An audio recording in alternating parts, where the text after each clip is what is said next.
ದೇವರ ನಾಮಕ್ಕೆ ಸ್ತೋತ್ರವಾಗಲಿ. ಯೆಹೋಶುವ 16ನೇ ಅಧ್ಯಾಯ.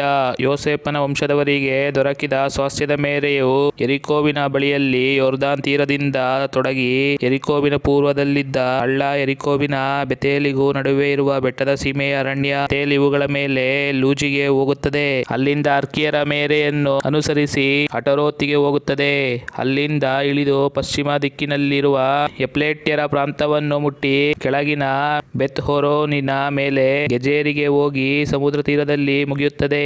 ಇದು ಯೋಸೇಫನ ಮಕ್ಕಳಾದ ಮನಸ್ಸೆ, ಎಫ್ರಾಯಿಮ್ ಎಂಬ ಕುಲಗಳಿಗೆ ಸಿಕ್ಕಿದ್ದ ಸ್ವಾಸ್ತ್ಯದ ಮೇರೆಯು. ಎಫ್ರಾಯಿಮ್ ಗೋತ್ರಗಳ ದೇಶದ ದಕ್ಷಿಣ ದಿಕ್ಕಿನ ಮೇರೆಯು ಅಟರೋತ್ದಾರಿನ ಪೂರ್ವ ದಿಕ್ಕಿನಿಂದ ತೊಡಗಿ ಮೇಲಿನ ಬೆತ್ಹೋರೋನಿನ ಮೇಲೆ ಸಮುದ್ರ ತೀರಕ್ಕೆ ಹೋಗಿ ಅಲ್ಲಿ ಮುಗಿಯುತ್ತದೆ. ಅದರ ಉತ್ತರ ದಿಕ್ಕಿನ ಮೇರೆಯು ಮಿಕ್ಮೋತಾತ್ ಎಂಬಲ್ಲಿ ತೊಡಗಿ ಪೂರ್ವಕ್ಕೆ ತಿರುಗಿಕೊಂಡು ತಾನಾತ್ ಶಿಲ್ಲೋ ಎಂಬಲ್ಲಿಗೆ ಹೋಗುತ್ತದೆ. ಅಲ್ಲಿಂದ ಯಾನೋಹ ಊರಿನ ಪೂರ್ವ ಮಾರ್ಗವಾಗಿ ಅಟರೋತ್ ನಾರಾ ಎಂಬ ಊರುಗಳ ಮೇಲೆ ಇಳಿಯುತ್ತಾ ಯೆರಿಕೋ ಪ್ರಾಂತಕ್ಕೆ ತಗಲಿ ಯೊರ್ದಾನ್ ಹೊಳೆಯ ತೀರದಲ್ಲಿ ಮುಗಿಯುತ್ತದೆ. ಅದರ ಮೇರೆಯು ತತ್ಪುಹದಿಂದ ಪಶ್ಚಿಮ ಕಡೆಗೆ ಹೋಗುವ ಕಾನಾನ್ ಹಳ್ಳವನ್ನು ಅನುಸರಿಸಿ ಸಮುದ್ರ ತೀರದಲ್ಲಿ ಮುಗಿಯುತ್ತದೆ. ಎಫ್ರಾಯಿಮ್ ಕುಲದ ಗೋತ್ರಗಳಿಗೆ ಸಿಕ್ಕಿದ್ದ ಸ್ವಾಸ್ತ್ಯವೂ ಇದೆ.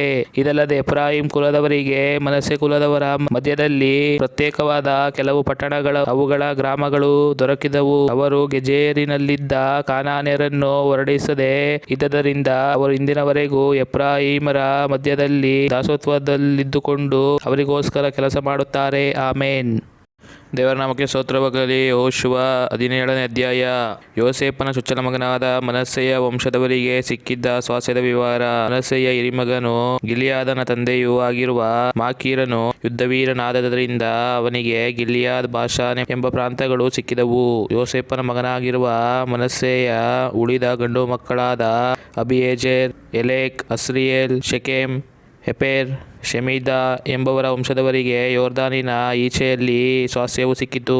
ಮನಸ್ಸೆಗೆ ಹುಟ್ಟಿದ ಮಾಕೀರನ ಮರಿಮಗನು ಗಿಲ್ಯಾದನ ಮೊಮ್ಮಗನು ಹೆಪೆರನ ಮಗನೂ ಆದ ಚೆಲ್ಪಹಾದನಿಗೆ ಹೆಣ್ಣು ಮಕ್ಕಳು ಹುಟ್ಟಿದರೆ ಹೊರತು ಗಂಡು ಮಕ್ಕಳು ಹುಟ್ಟಲಿಲ್ಲ.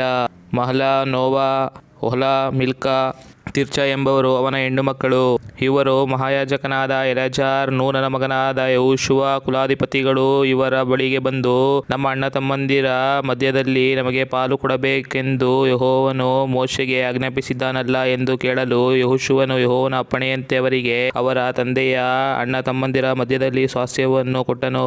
ಮನಸ್ಸೆ ಕುಲದ ಹೆಣ್ಣು ಮಕ್ಕಳಿಗೆ ಗಂಡು ಮಕ್ಕಳ ಸಂಗಡ ಸ್ವಾಸ್ತ್ಯ ದೊರಕಿದ್ದರಿಂದ ಮನಸ್ಸೆಯವರಿಗೆ ಯೊರ್ದಾನಿನ ಆಚೆ ಇದ್ದ ಬಾಷಾನ್, ಗಿಲ್ಯಾದ್ ಪ್ರಾಂತಗಳ ಹೊರತು ಈಚೆಯಲ್ಲಿಯೂ ತುಪಾಲು ಸಿಕ್ಕಿದವು. ಗಿಲ್ಯಾದ್ ಸೀಮೆಯು ಮನಸ್ಸೆಯ ಉಳಿದ ಗೋತ್ರಗಳಿಗೆ ಸಿಕ್ಕಿತು. ಮನಸ್ಸೆಯವರ ಸ್ವಾಸ್ತ್ಯದ ಮೇರೆಯು ಅಶೇರ್ ಊರಿನಿಂದ ತೊಡಗಿ ಶೆಕೆಮಿನ ಪೂರ್ವದಲ್ಲಿರುವ ಮಿಕ್ಮೆತಾತಿನ ಮೇಲೆ ದಕ್ಷಿಣದಲ್ಲಿರುವ ತಪೂಹದ ಬುಗ್ಗೆಗೆ ಹೋಗುತ್ತದೆ. ತಪೂಹ ಪಟ್ಟಣಕ್ಕೆ ಸೇರಿರುವ ಭೂಮಿಯು ಮನಸ್ಸೆಯವರದು, ಆದರೆ ಅವರ ಮೇರೆಗೆ ಹೊಂದಿರುವ ತಪೂಹ ಪಟ್ಟಣವು ಎಫ್ರಾಹಿಮರದು. ಅಲ್ಲಿಂದ ಮೇರೆಯು ಇಳಿಯುತ್ತಾ ಕಾನಾ ಹಳ್ಳದ ದಕ್ಷಿಣಕ್ಕೆ ಹೋಗುತ್ತದೆ. ಅಲ್ಲಿ ಮನಸ್ಸೆಯವರಿಗಿರುವಂತೆ ಎಫ್ರಾಯಿಮರಿಗೂ ಪಟ್ಟಣಗಳಿರುತ್ತವೆ. ಮನಸ್ಸೆಯವರ ಮುಂದಿನ ಮೇರೆಯು ಹಳ್ಳದ ಉತ್ತರ ತೀರವನ್ನು ಸರಿಸಿ ಹೋಗಿ ಸಮುದ್ರದ ದಡದಲ್ಲಿ ಮುಗಿಯುವುದು. ಹಳ್ಳದ ದಕ್ಷಿಣ ತೀರವು ಎಫ್ರಾಯಿಮರದು, ಉತ್ತರ ತೀರವು ಮನಸ್ಸೆಯವರದು. ಮಹಾಸಾಗರವೇ ಅವರ ಪಶ್ಚಿಮ ಮೇರೆ. ಉತ್ತರಕ್ಕೆ ಅಶೇರ್ ಕುಲದವರ ಪ್ರಾಂತ್ಯವೂ ಪೂರ್ವಕ್ಕೆ ಇಸಾಕರ್ ಕುಲದವರ ದೇಶವೂ ಇರುತ್ತವೆ. ಇದಲ್ಲದೆ ಮನಸ್ಸೆಯವರಿಗೆ ಇಸಾಕರ್, ಅಶೇರ್ ಎಂಬವರ ಪ್ರಾಂತಗಳಲ್ಲಿ ಬೆತ್ಷೆಹೆನ್, ಇಬ್ಲೆಹಾಮ್, ದೋರ್ ಎಂಬ ಪಟ್ಟಣಗಳು, ಅವುಗಳ ಗ್ರಾಮಗಳು, ದುರ್ಗತ್ರಯವಾದ ಎಂದೋರ್, ತಾನಾಕ್, ಮೆಗಿದೋ ಎಂಬ ಪಟ್ಟಣಗಳು, ಅವುಗಳಿಗೆ ಸೇರಿದ ಊರುಗಳು ಸಿಕ್ಕಿದವು. ಆದರೆ ಮನಸ್ಸೆಯವರು ಆ ಪಟ್ಟಣಗಳ ನಿವಾಸಿಗಳನ್ನು ಹೊರಡಿಸಲಾರದವರಾದರು. ಕಾನಾನ್ಯರಿಗೆ ಅಲ್ಲಿ ವಾಸಿಸುವುದಕ್ಕೆ ಅನುಕೂಲವಾಯಿತು. ಇಸ್ರಾಯೇಲರು ಬಲಗೊಂಡ ಮೇಲೆ ಕಾನಾನ್ಯರನ್ನು ಹೊರಡಿಸದೆ ಅವರನ್ನು ದಾಸತ್ವಕ್ಕೆ ಹಚ್ಚಿದರು. ಆದರೆ ಯೋಸೇಫ್ಯರು ಯೆಹೋಶುವನಿಗೆ, ನೀನು ಚೀಟು ಹಾಕಿ ನಮಗೆ ಒಂದೇ ಭಾಗವನ್ನು ಕೊಟ್ಟದ್ದೇಕೆ?